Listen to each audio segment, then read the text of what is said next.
The next topic we'll be looking at in our training is pulling the changes from a remote repository. We will now simulate a situation where someone else has performed a commit and sent it to GitHub, and we will simply pull it. For that, we will be using the web interface, and we will be making the changes directly on GitHub using the web UI, and after that we will pull them to our local machine. Let's open GitHub. Here is our song, and here's the option edit this file.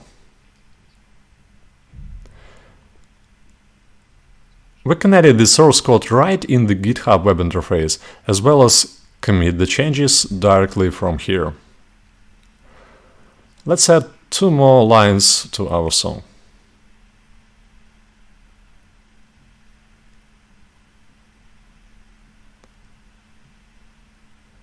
Okay.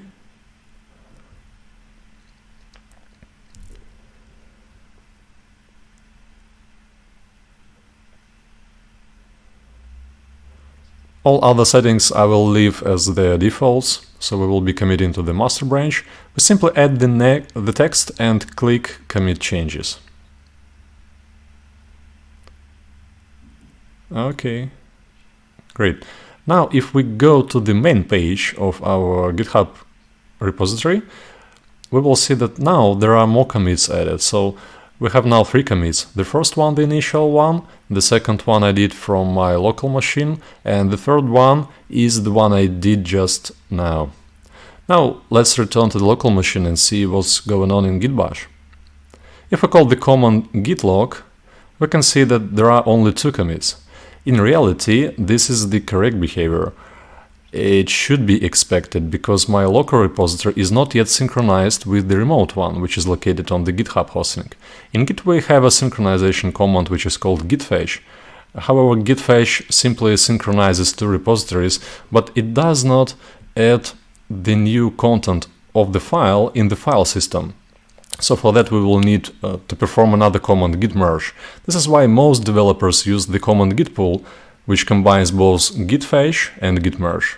This is exactly what we are going to do. We will use the command git pull, type our password again.